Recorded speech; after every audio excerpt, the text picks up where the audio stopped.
بسم اللہ الرحمن الرحیم۔ حدیث نمبر 26۔ رسول اللہ صلی اللہ علیہ وآلہ وسلم سے دریافت کیا گیا کہ کون سا عمل سب سے افضل ہے؟ آپ صلی اللہ علیہ وسلم نے فرمایا، اللہ اور اس کے رسول پر ایمان لانا۔ کہا گیا، اس کے بعد کون سا؟ آپ صلی اللہ علیہ وسلم نے فرمایا، اللہ کی راہ میں جہاد کرنا۔ کہا گیا، پھر کیا ہے؟ آپ صلی اللہ علیہ وآلہ وسلم نے فرمایا، حج کرنا۔ حدیث نمبر 27۔ رسول اللہ صلی اللہ علیہ وآلہ وسلم نے چند لوگوں کو کچھ عطیے دیے اور سید وہاں موجود تھے۔ وہ کہتے ہیں کہ رسول اللہ صلی اللہ علیہ وآلہ وسلم نے ان میں سے ایک شخص کو کچھ نہ دیا، حالانکہ وہ ان میں مجھے سب سے زیادہ پسند تھا۔ میں نے کہا، حضور صلی اللہ علیہ وآلہ وسلم، آپ نے فلاں کو کچھ نہ دیا، حالانکہ میں اسے مومن گمان کرتا ہوں۔ آپ صلی اللہ علیہ وآلہ وسلم نے فرمایا، مومن یا مسلمان؟ میں تھوڑی دیر چپ رہ کر پھر پہلی بات دہرانے لگا۔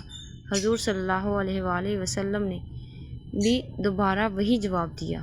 پھر آپ صلی اللہ علیہ وسلم نے فرمایا کہ اے سیدہ، باوجود یہ کہ ایک شخص زیادہ عزیز ہے، پھر بھی میں اسے نظر انداز کر کے کسی اور دوسرے کو اس خوف کی وجہ سے یہ مال دے دیتا ہوں کہ وہ اپنی کمزوری کی وجہ سے اسلام سے پھر جائے اور اللہ سے آگ میں ڈال دے۔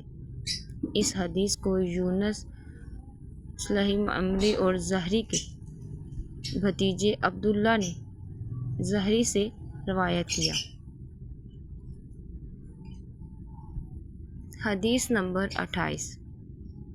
رسول اللہ صلی اللہ علیہ وآلہ وسلم نے ایک آدمی سے پوچھا، کون سا اسلام بہتر ہے؟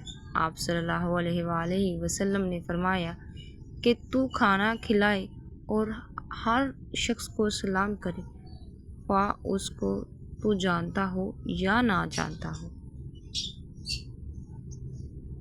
حدیث نمبر 29۔ ان حضرت صلی اللہ علیہ وآلہ وسلم نے فرمایا، مجھے دوزخ دکھلائی گئی تو اس میں زیادہ تر عورتیں تھیں جو کفر کرتی تھیں۔ کہا گیا، حضور، کیا وہ اللہ کے ساتھ کفر کرتی تھی؟ آپ صلی اللہ علیہ وآلہ وسلم نے فرمایا کہ وہ خاوند کی ناشکری کرتی ہے اور احسان کی ناشکری کرتی ہے۔ اگر تم عمر بھر ان میں سے کسی کے ساتھ احسان کرتے رہو، پھر تمہاری طرف سے کبھی کوئی ان کے خیال میں ناگواری کی بات ہو جائے تو وہ فوراً کہہ اٹھیں گی کہ میں نے کبھی بھی تجھے سے کوئی بھلائی نہیں دیکھی۔ ناظرین، اگر یہ ویڈیو پسند آئے، چینل کو سبسکرائب کریے گا، ویڈیو کو لائک کریے گا اور پیارا سا کمنٹ کریے گا۔